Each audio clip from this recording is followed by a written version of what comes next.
Hello friends, कैसे हैं आप लोग। हमारे इस यूट्यूब चैनल में आप सभी का स्वागत है। आज हम लोग एक नए वीडियो में नए टॉपिक के साथ बात करेंगे।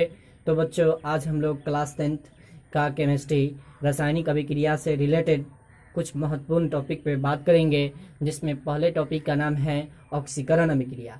तो सबसे पहले हम जानेंगे कि ऑक्सीकरण अभिक्रिया किसे कहते हैं।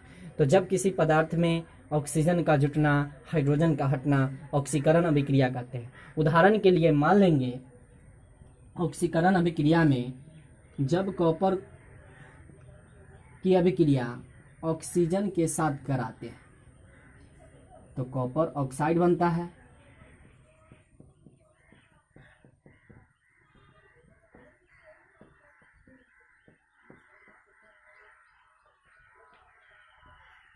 तो इसको संतुलित कर देंगे। यहाँ 2 गो कॉपर हो गया उत्पाद में, 2 ऑक्सीजन। तो यहाँ ऑक्सीजन 2 गो है, यहाँ कॉपर है तो 2 से गुना कर देंगे। तो कॉपर को ऑक्सीजन के साथ योग किए तो कॉपर ऑक्साइड बना। मतलब इससे स्पष्ट पता चल रहा है कि इसमें ऑक्सीजन का जुड़ रहा है, किसके साथ? कॉपर के साथ। तो इसमें उपचयन होगा।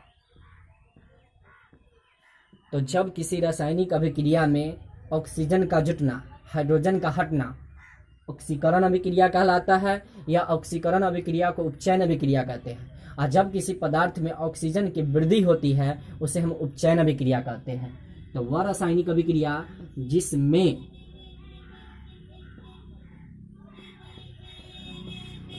ऑक्सीजन का जुटना एवं हाइड्रोजन का हटना, यहाँ 2 ही चीज पर निर्भर रखते हैं, एक ऑक्सीजन का जुटना, एक हाइड्रोजन का हटना ऑक्सीकरण अभिक्रिया कहलाता है। एक बार और परिभाषा रिपीट, वह रासायनिक अभिक्रिया जिनमें ऑक्सीजन का जुटना, हाइड्रोजन का हटना ऑक्सीकरण अभिक्रिया कहलाता है। उदाहरण के लिए मान लेते हैं, जब कॉपर की अभिक्रिया ऑक्सीजन के साथ कराते हैं तो कॉपर ऑक्साइड बनता है। और कॉपर को देख रहे हैं कि ऑक्सीजन का जब योग हो रहा है तो इसमें कॉपर का उपचयन हो रहा है। या इसी का दूसरा परिभाषा कहा जा सकता है कि जब किसी पदार्थ में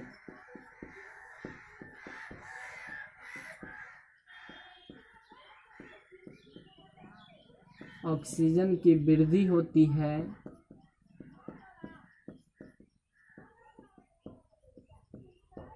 उसे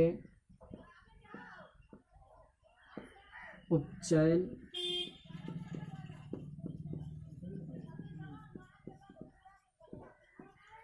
अभिक्रिया कहते हैं।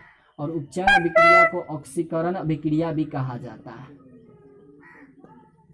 तो उपचयन अभिक्रिया को ऑक्सीकरण अभिक्रिया भी कहते हैं। अब हम लोग देखेंगे कि अपचयन अभिक्रिया क्या है, और अपचयन अभिक्रिया को अवकरण अभिक्रिया भी कहते हैं।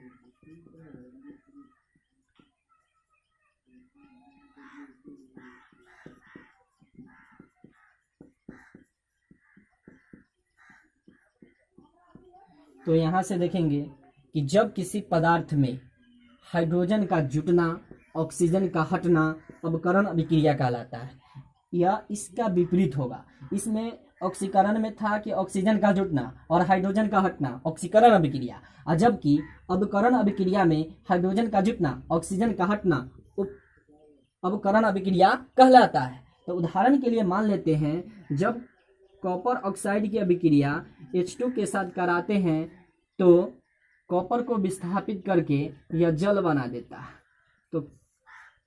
तो यहाँ हाइड्रोजन जुड़ रहा है ऑक्सीजन के साथ, तो इसमें इसका अपचयन होगा।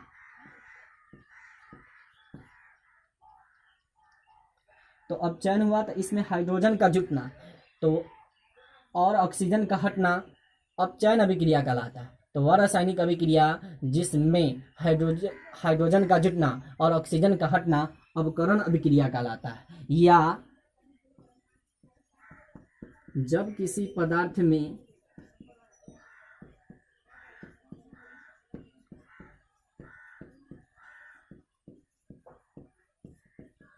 ऑक्सीजन की ह्रास होती है उसे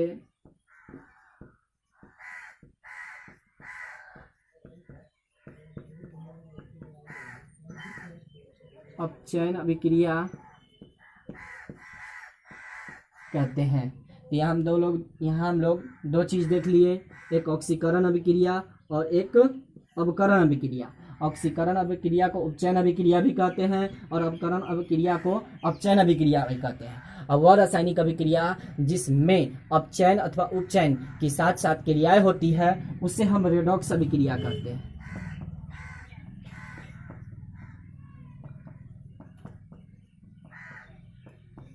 तो अगला टॉपिक हम लोग देखेंगे कि रेडॉक्स अभिक्रिया क्या है।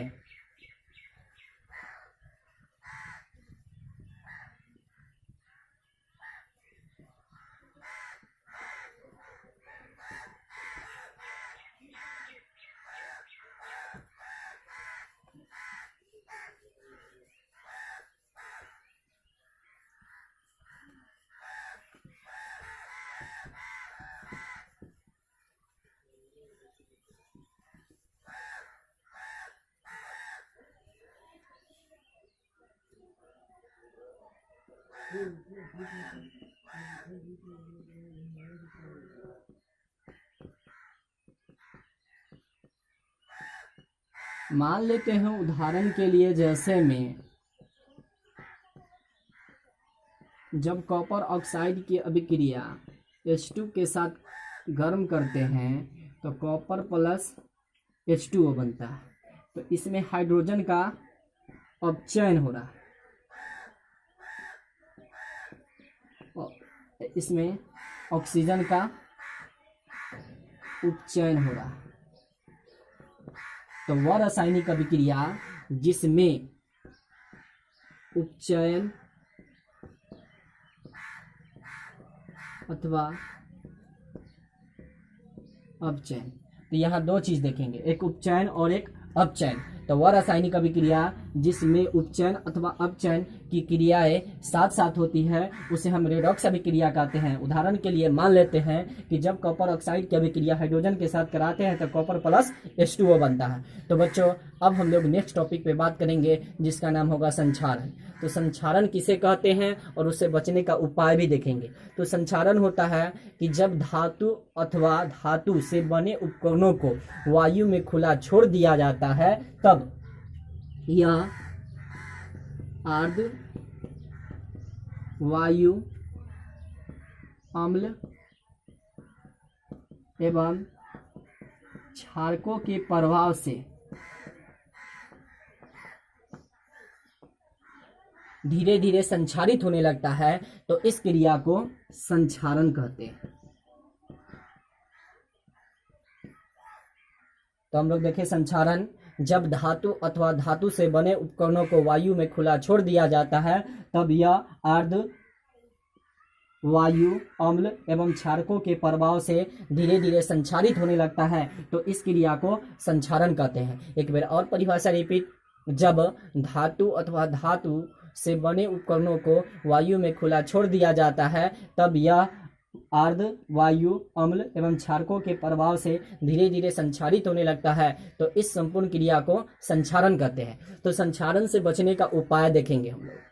तो संक्षारण से बचने का उपाय निम्नलिखित है। मान लेते हैं कि जैसे लोहा है, लोहा बाहर में रखते रखते अगर जंग लग गया तो उससे बचने का उपाय है कि उसको हम पेंट कर सकते हैं। साइकिल का मान लेते हैं कि चैन है, चैन अगर वो खराब हो गया तो उसको हम ग्रीज लगाकर उसको हम पेंट कर सकते हैं, उसको नया बना सकते हैं। तो संक्षारण से बचने का पहला उपाय है तेल लगाकर, ग्रीज लगाकर, पेंटीकरण के द्वारा, मिश्र धातु के द्वारा, जस्तीकरण के द्वारा और एरोनीकरण के द्वारा। तो बच्चों हम लोग देखेंगे संक्षारण से बचने का उपाय।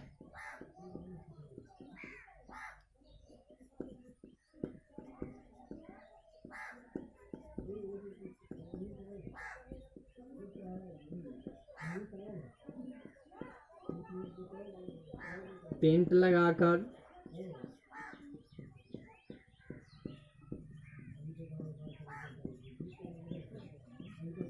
ग्रीज लगाकर,